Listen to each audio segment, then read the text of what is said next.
What is up, guys? Welcome back to the channel. If you don't know me, my name is Ayman. I run the page The Frag Stop, where I talk about all things fragrance related.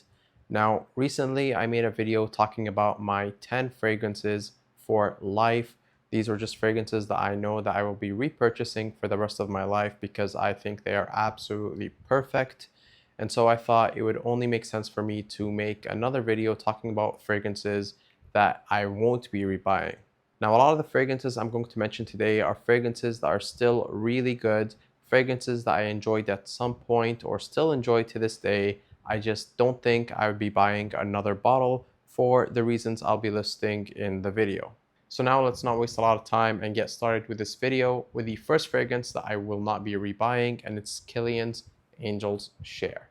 Now, I'm not gonna lie, I fell into the hype with this fragrance. A lot of influencers were promoting this fragrance, saying that it was the best boozy, best gourmand fragrance on the market. And when I first got this fragrance, I also thought it was the best boozy fragrance on the market. And for a time, I really enjoyed this fragrance.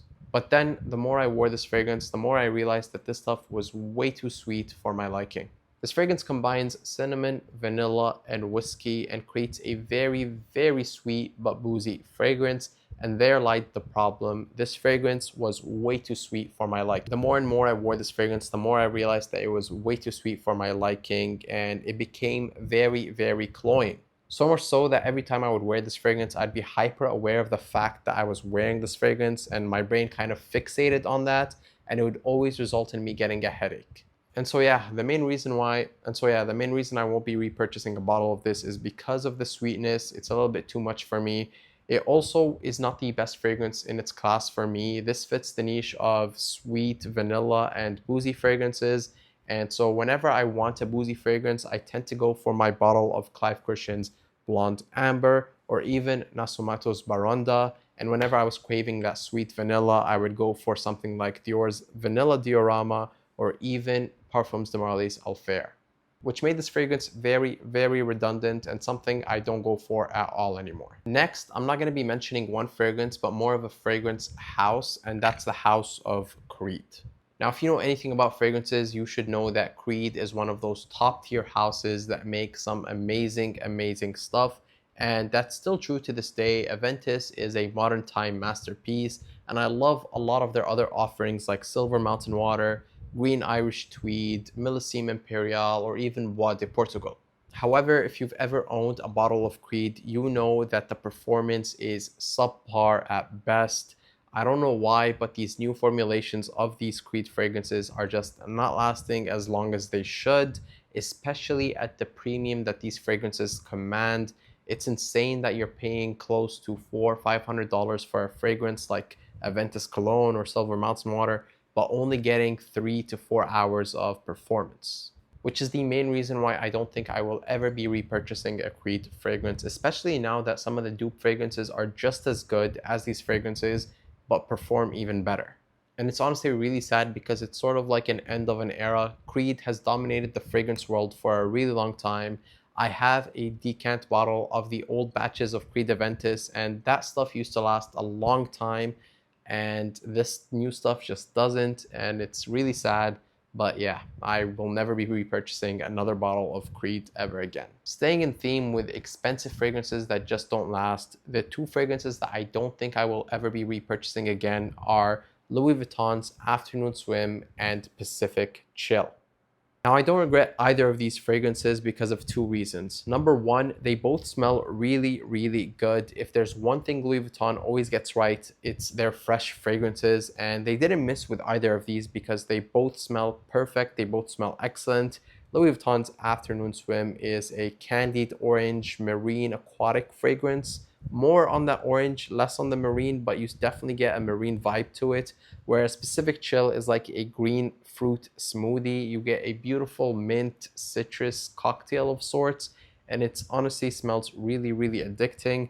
And like I said, they both smell excellent. But, and this is a big but, they don't really last. The second reason I don't regret them is because I made these purchases abroad. And the next reason why I don't regret them is because I made these purchases abroad and they serve as a sentimental memory to the places I visited. One of the things I like a lot about Louis Vuitton is that you could engrave your fragrances. So I engraved where I picked up this bottle, which is in Barcelona. So I engraved BCN. But now, with that being said, and like I said, these fragrances smell really, really good.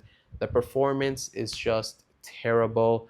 They don't last at all, just like the Creed fragrances. Each one of these will maybe last 2 to 3 hours. Pacific Chill lasts a little bit longer. I could get up to 4 hours with this one, and it does project better than Afternoon Swim. But overall, for the price, they don't really last or project as they should. And so for that reason, I don't think I will be repurchasing them. I do know for Louis Vuitton fragrances, you can refill them, and I think it's around 50% off, which makes it a little bit more digestible. So I might refill them in the future. I don't know. But if you are a first-time buyer, I don't think I would recommend either of these fragrances, only because of the performance. And of course, if you don't care about performance, go for it, because like I said, these fragrances smell really, really good. Now, the next fragrance that I won't be repurchasing is a recent pickup, and it's Penhaligon's Mr. Sam. Now, this one really, really stung, and that's because if I were to rate or review this fragrance based on smell alone, nothing else, just smell, I would give this a 100 out of 10. It's very rare for me to have a fragrance at this point in my career where I smell and I'm just wowed instantly, but that's exactly what happened with Penhaligon's Mr. Sam. The first sniff just made me fall in love. This is a beautiful, spicy, tobacco, leather, very, very masculine fragrance that smells absolutely amazing. But just like the Creeds, just like the Louis Vuitton fragrances, this stuff does not last. I was super, super disappointed when I found that out. The first day I gave this a full wearing. I gave it all the works, 8 sprays, and 2 hours later, I could barely detect the fragrance. And at first, I thought this was a maceration issue, so I let this fragrance sit for 2 months before trying it again. But same result, this stuff just was not lasting, and within 1 to 2 hours, it would become a skin scent. So then I thought maybe I was going nose blind, because this is a fragrance that packs a punch. It's a very spicy fragrance. So I gave it a proper wearing, even up the sprays. I put on maybe 10 sprays of this fragrance. And 2 to 3 hours later, I was asking my friend if he could smell my fragrance, and he really couldn't pick it up unless he put his nose straight up to my arm, and only then was he able to detect it, which really, really bugged me because I love this stuff. It smells amazing. Like I said, in terms of smell, 10 out of 10, but performance is shite. It is very, very bad, and this was not a cheap fragrance. Again, just like the Creeds, just like the Louis Vuittons, very expensive, but just doesn't last. Now, usually for a fragrance that smells really good but doesn't perform well, I would take a fragrance atomizer, fill it up with the fragrance, and just apply it throughout the day. However, this is a unique case where I found another fragrance that smells almost identical to Mr. Sam, but is way cheaper and performs a lot better. Now, the dupe fragrance is not really a clone of Mr. Sam, it's more of a clone of Halfeti, but it's not even a dupe at all, because this fragrance came out before Halfeti and before Mr. Sam, and the fragrance is Chopard's Oud Meleki. And my friend bought a bottle of this fragrance, and I tried it out, and it smells identical to Mr. Sam and Halfeti. It just is a little bit spicier, but the performance is so much better, and it does that for only a fraction of the price of Mr. Sam and Halfeti. And so for that reason, I don't think I will ever be purchasing a bottle of Penhaligon's Mr. Sam, and instead I'll just be getting a bottle of Chopard's Oud Meleki. The next fragrance I don't think I will ever be repurchasing is Roja's Elysium. It almost feels disrespectful to trash talk a Roja fragrance because of the greatness of Roja, the house, the perfumer. I love a lot of their fragrances, but this one is just not for me. When I first tried this fragrance, I tried it on a blotter and I absolutely loved it.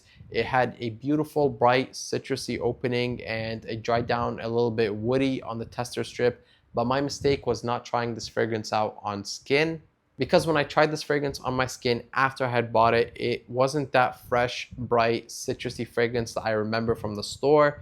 Instead, it was a very aromatic, very arable fragrance. And I'm not the biggest fan of aromatic or herbal notes in a fragrance. I usually can't stand them, especially when they're mixed with bright citruses. It's almost like the fragrance is having an identity crisis between being a spicy fragrance or a fresh fragrance, and it can't really decide. And I don't know, on my skin, it becomes really, really spicy to the point where I don't really enjoy wearing it. So, yeah, definitely try it on skin before you buy it. Definitely my mistake, but again, we learn. So, Roja's Elysium, don't think I'll ever be repurchasing this fragrance. And before we move on, I did want to take a second to talk about the performance. Now, the performance of this fragrance is not the best. It's okay, which is really disappointing because if you know anything about Roja fragrances, they're very, very expensive. So even though I didn't like it, I at least expected it to last a long time, which wasn't even the case. I think I get around 4 hours with this fragrance. I know there's a stronger, more concentrated version of it. So my advice is if you like this DNA, maybe go for that one because the performance on this one is not the best. Next is a very, very popular fragrance, YSL's Y Le Parfum. Now, I shouldn't really include this fragrance on this list because I didn't even really buy this bottle. I got it as a gift, but I just want to talk about how much I despise this fragrance.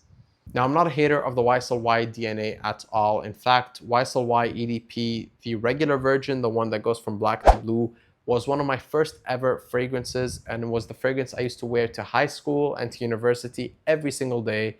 I love the DNA, but this version I think is the worst. This version I feel like took the worst parts of YSL Y and just upped it to the max.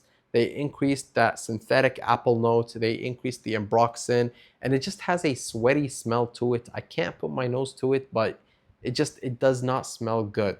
And for a Le Parfum flanker, which usually has more oil concentration than the EDP, I thought this would at least last longer than the EDP, but it's actually quite the opposite.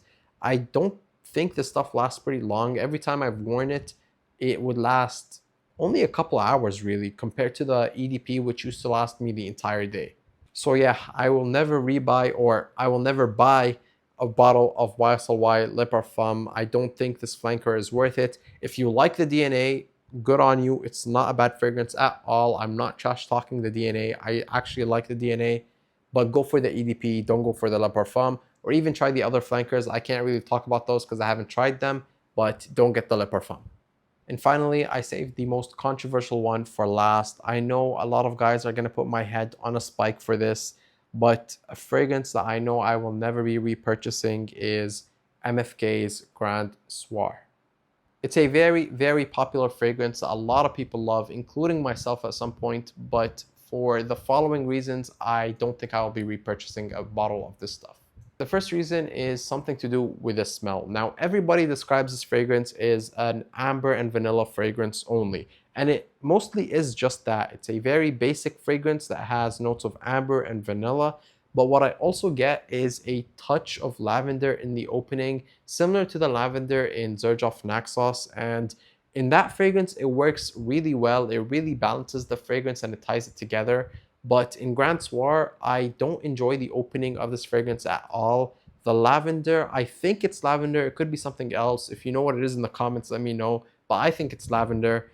It doesn't work well with this fragrance. And in the beginning of this fragrance or the opening of this fragrance, I really don't enjoy it. It's only after this fragrance dries down that I get that beautiful amber and vanilla that everyone is talking about. And it is a beautiful amber and vanilla, but it is just a very, very basic fragrance. In fact, I don't even remember the last time I wore this fragrance without layering it with something, only because I like there to be a little bit more depth to my fragrances, and this stuff just has no depth to it. It's just amber and vanilla with a weird opening.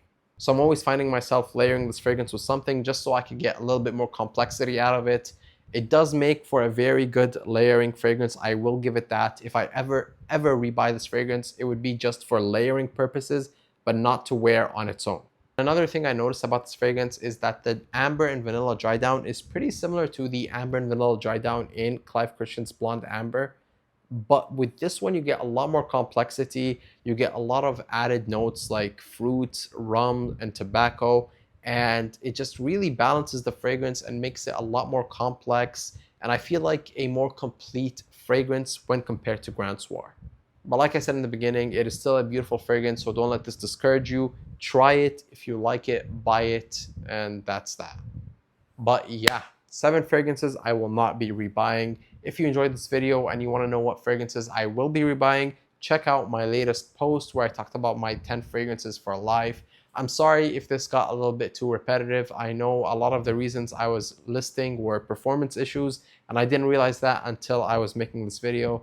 But anyways, thank you for watching, and if you liked the video, please like, comment, share, and subscribe if you can, and I'll catch you guys in the next one.